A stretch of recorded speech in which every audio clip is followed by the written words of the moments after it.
Sahabat Bola Mania, salam jumpa lagi dalam Bola Mania Channel. Indonesia sukses membantai Timor Leste 4-1 kemarin malam dalam ajang sepak bola SEA Games 2022 Vietnam. Pelatih Shin Tae-yong tentu saja bisa bernafas lega karena kemenangan itu menjaga peluang Indonesia ke semifinal. Menariknya, arsitek asal Korea Selatan itu menyatakan tidak puas. Menang 4-1, tetapi tidak puas. Kok bisa? Saya coba membaca alasan ketidakpuasan Shin Tae-yong. Yang pertama, mental grogi dan panik saat ditekan lawan.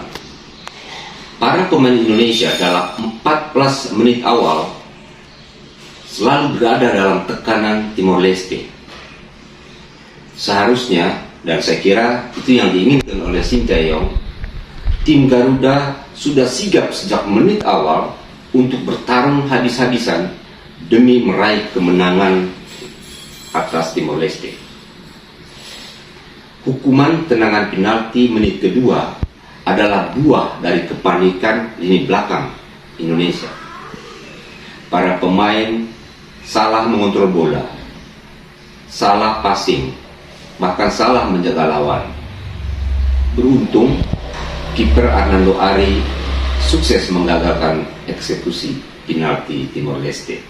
Không ai nghĩ là Timor Leste lại tạo ra được một điểm nhấn đáng chú ý đến như vậy ngay ở những thời điểm đầu tiên. Indonesia phải thắng thế nhưng bây giờ họ đang đối mặt với nguy cơ nhận bàn thua. Một pha cản phá rất tốt của thủ môn Sutayadi.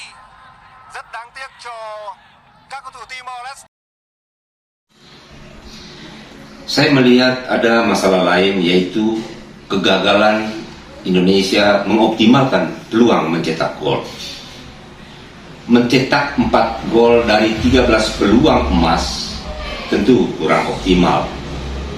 Memang dalam sepak bola ada semacam rahasia umum bahwa hasil akhir pertandingan ditentukan oleh 30% faktor keberuntungan, sehingga muncul ungkapan bola itu bundar.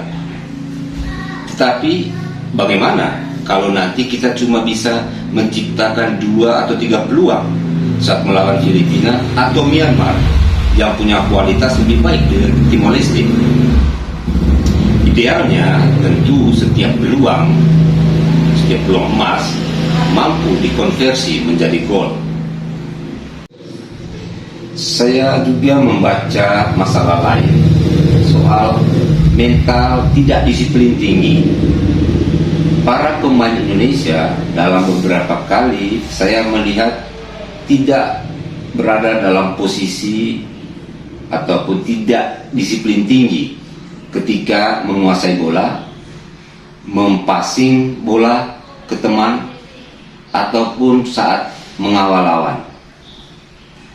Dalam sepak bola modern yang mengandalkan kecepatan dalam mengontrol, mempassing, mengawal lawan, itu sangat penting.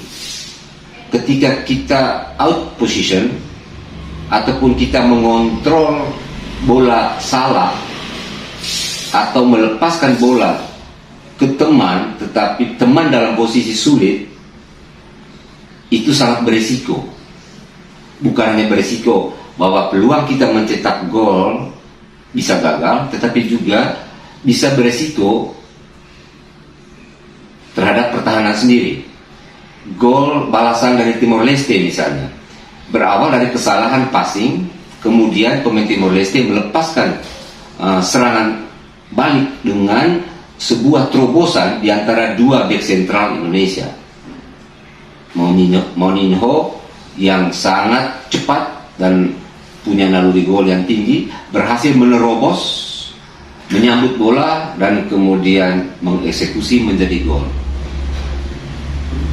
Ketidakvaspadaan yang tinggi juga dilakukan oleh Mark Klok misalnya, ketika di menit kedua dia salah mengontrol bola.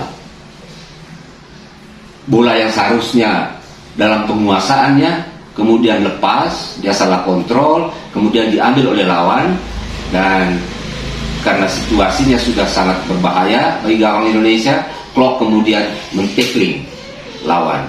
Terjadilah hukuman penalti. Saya kira masalah disiplin tinggi ini sangat penting ketika menghadapi Filipina maupun Myanmar yang memiliki kualitas lebih baik dari Timor Leste, baik secara individu maupun secara tim. Dan pantas masalah mental tidak dalam disiplin tinggi menjadi kekhawatiran Sinteyong. Masalah keempat, saya juga mencermati soal stamina para pemain Indonesia. Dalam 20 menit terakhir, pemain-pemain Indonesia sepertinya sudah drop stamina mereka, sehingga menyebabkan pemain-pemain Timor Leste mampu mengembangkan permainan.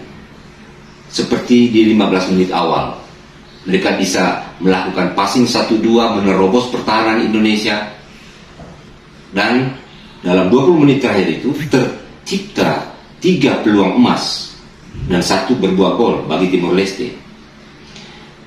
Cerita ini mirip seperti ketika melawan Vietnam dalam 30 menit terakhir, seperti diakui oleh pelatih Vietnam, bahwa 3 gol mereka tercipta lebih karena pemain-pemain Indonesia dalam kondisi stamina yang sudah tidak stabil.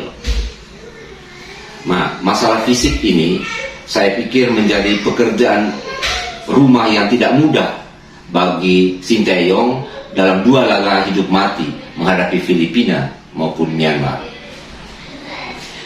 Saya juga melihat ada masalah lain yang mungkin dipikirkan oleh atau menjadi kekhawatiran dari Sinteyong, bahwa beberapa pemain handal yang tampil di Piala AFF lalu itu belum bergabung, seperti Elkan Bagot misalnya.